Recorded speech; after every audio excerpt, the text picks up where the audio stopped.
You're here because you want to understand your golf swing better, right? Not just, the feel of it, but the nitty-gritty of what's actually happening.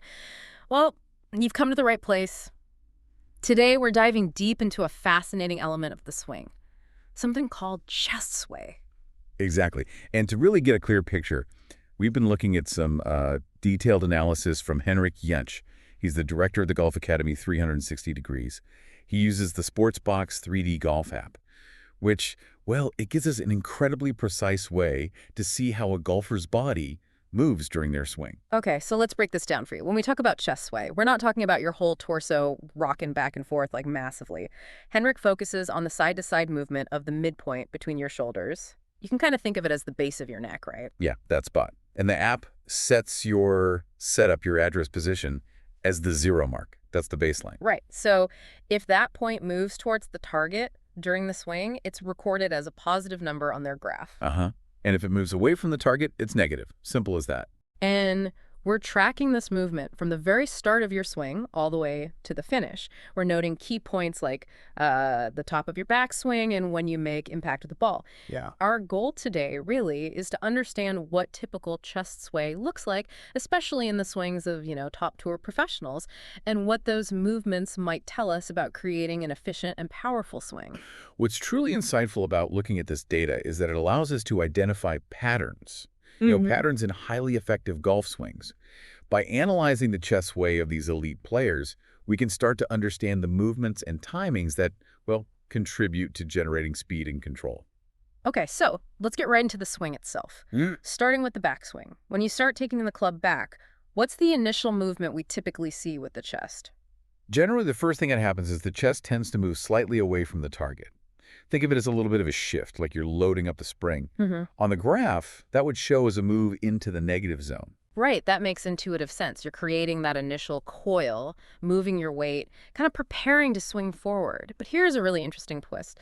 Henrik's analysis shows that before a golfer even reaches the very top of their backswing, the chest starts to swoop upwards, meaning it begins moving back towards the target. That's the target, yeah. Crossing over into the positive on the graph sometimes, or at least moving towards positive. That's a crucial observation. Yeah. And what's remarkable is that Henrik found this early movement towards the target in, like, 100% of the male and female tour professionals they've measured. Wow, 100%.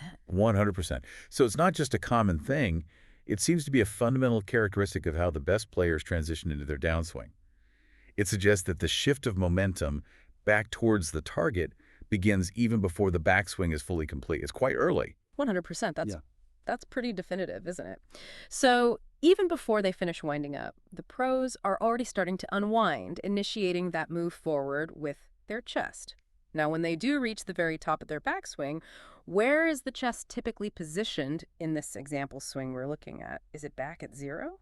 In this particular swing example, while the chest has started moving towards the target, it hasn't yet returned to that initial address point. Not quite. It's in that process of transitioning. But, to get a broader perspective, we should look at the average data across a larger group of tour pros. That gives a better picture overall. Absolutely. Good point. So what does the average data from their database tell us about how much the chest moves away from the target during that initial loading phase, that first negative move? Okay, so on average, the maximum chest sway away from the target during the backswing for the tour professionals in their database is about 1.3 inches for men Okay. and 1.4 inches for women. Oh, very similar. Yeah, what's quite striking is how similar those measurements are between the two genders. So they're not making a massive side shift, just a little over an inch away from the starting point before that change of direction begins. Okay, so a relatively small load away, then this early initiation back towards the target. Got it. Now, let's follow that movement into the downswing as the club starts its journey back to the ball. What happens with the chest at that point? Let's say around when the club is parallel to the ground. Right, as the downswing begins, and around that point you mentioned club horizontal. On the way down, that forward movement of the chest towards the target continues. In fact, the chest actually moves past that initial address point, becoming positive on the graph. Ah, so it goes beyond the starting point. Exactly. So your upper body is now slightly ahead of where it started. Think of it as leveraging that early shift to build momentum into the downswing. That makes sense, that forward momentum building up. But Henrik highlights a very interesting change in direction that happened shortly after that. What's going on there? Yes, this is really a key differentiator in high-quality swings. Mm. After the chest moves forward in the early downswing, it then starts to move rapidly away from the target again. Away Yeah, again. dipping back into the negative on the graph. Wait a minute, that sounds counterintuitive. Why would the chest move back away from the target as you're trying to hit the ball? Well, it's not really a conscious push. Hmm. That movement away is primarily a reaction. It's a reaction to the powerful release of the club and the significant forces generated by your wrists as you unhinge them through impact. Ah, the release.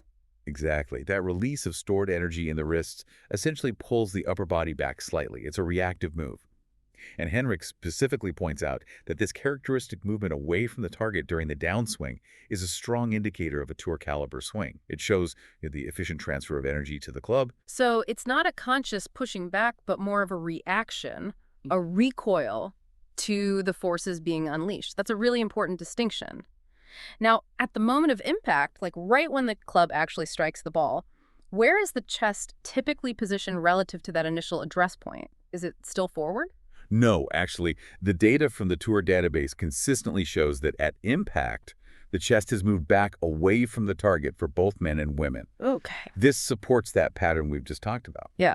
The initial move forward in the early downswing, followed by that recoil away due to the forces of the club release, resulting in an impact position where the chest is slightly behind its starting point, back in the negative zone. Okay, so to recap the downswing quickly, a move towards the target, passing zero, and then a pullback away from the target right around impact because of the release. Got it. Hmm. Now let's talk about what happens after you hit the ball in the follow-through. Does it stay back there? No, quite the opposite. As you move into the follow-through, the chest once again reverses direction. It starts moving rapidly back towards the target. Towards the target again. Towards the target again, yeah. Continuing the momentum generated through this swing. And does that movement towards the target just keep going all the way until the end of the swing? Absolutely. The chest keeps moving in that direction until you reach your final balanced finish position. That's where it then Right. stabilizes. And if we look at the average chest position at the very end of the swing, it's quite a significant shift forward compared to where you started, way forward. Let's get those final numbers then. On average, how far towards the target have these tour professionals moved their chest by the time they actually finish their swing? Okay, the average shows that the tour pros in their database end their swing with their chest approximately 6.3 inches towards the target for men 6 inches. and 6.4 inches towards the target for women. Again, remarkably similar. Wow. That's a really substantial forward movement from that initial address position of zero. It really shows the full transfer of weight and momentum through the shot. So let's just try and put that whole picture together. What's the overall pattern, the sequence of chest sway we're seeing in these highly efficient swings, like from start to finish? Okay, it's a definite sequence of movements. First, you have a load away from the target as you begin your backswing, just a little bit. Right. That's followed by a move towards the target, starting in the later part of the backswing and continuing into the early downswing, even passing your initial setup position. Okay, towards. Then comes that move away again from the target during the later downswing, largely driven by the release of the club's energy, that recoil effect. Away again, the recoil. And finally, a significant move towards again throughout the follow-through, leading to that quite forward finish position, over 6 inches forward. And as Henrik's analysis highlights, even though we initially looked at the graph of, just a single swing to illustrate these points, that fundamental pattern, load away, move towards, move away, move towards again, is consistently reflected in the average data collected from a large number of elite tour professionals. Right. So this isn't just one player's quirk. It seems to be a hallmark, like a signature of effective swing mechanics at the highest level. Precisely. The consistency of this chest sway pattern across such a broad sample of top-tier golfers really underscores its importance.